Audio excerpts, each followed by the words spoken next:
नमस्ते। कक्षा 7 भारतीय कला, पृष्ठ संख्या 154।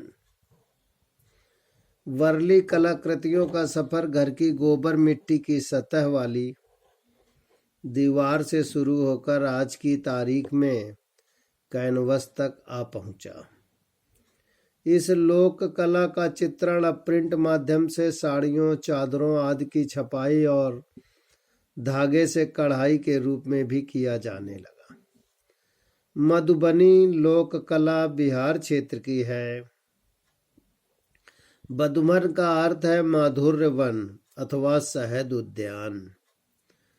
राधा कृष्ण की मधुर लीलाओं के प्रसिद्ध इस कला का सीधा संबंध माधुर्य से है।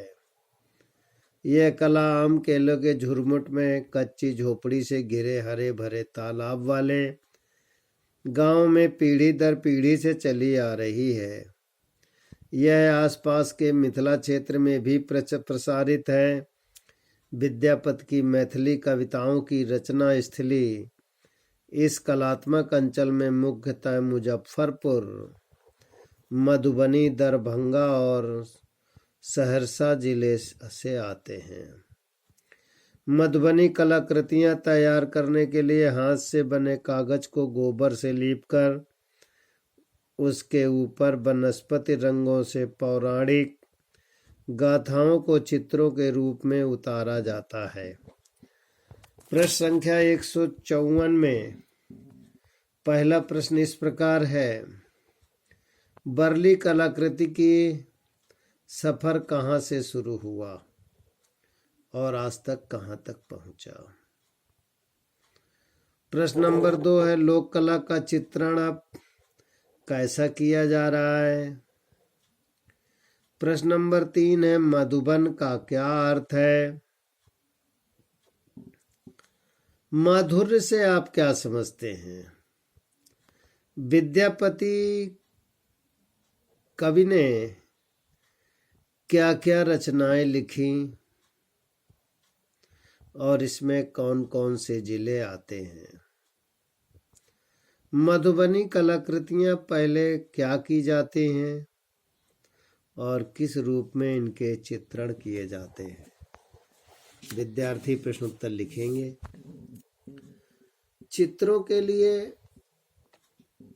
रंग स्वयं तैयार करते हैं। बांस की तीलियों में रुई लपेटकर तूलिकाओं को भी स्वयं तैयार करते हैं।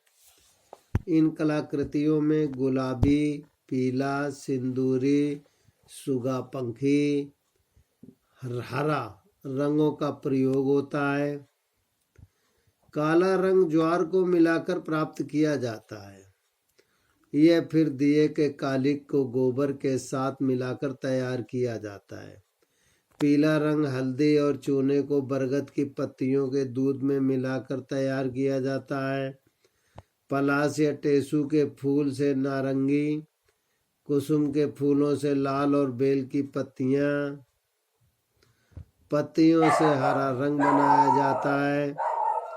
रंगों को स्थायी और चमकदार बनाने के लिए बकरी के दूध में घोला जाता है। मानव और देवी देवताओं के चित्रों के साथ प्राकृतिक विषय, आकृतियां, पेड़ पौधे, पशु पक्षी और ज्यामितीय आकारों को इस कला में विशेष स्थान दिया जाता है।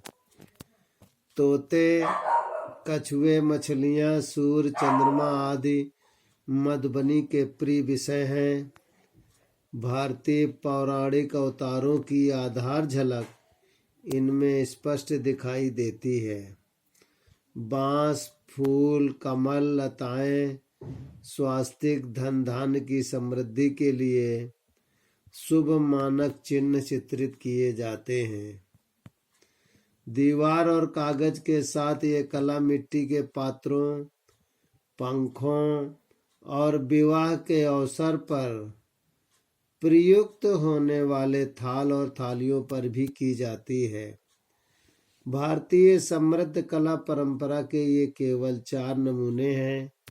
इनके अतिरिक्त ऐसी अनेक कला शैलियाँ विभिन्न अंचलों में प्रचलित हैं। हजारों लाखों लोग कला धर्मियों ने पीढ़ी दर पीढ़ी अपना जीवन कला की ओर समर्पित किया है। इन कलाकारों के त्याग और समर्पण से ही कलाएं जीवंत हैं। प्रश्न संख्या 155 में प्रश्न इस प्रकार है, रुई से लपेटकर क्या किया जाता है? प्रश्न नंबर 2 में कुसुम के फूलों से लाल कैसे बनता है? प्रश्न नंबर 3 भारतीय पौराणिक अवतार क्या है? विद्यार्थी लिखेंगे और याद भी करेंगे।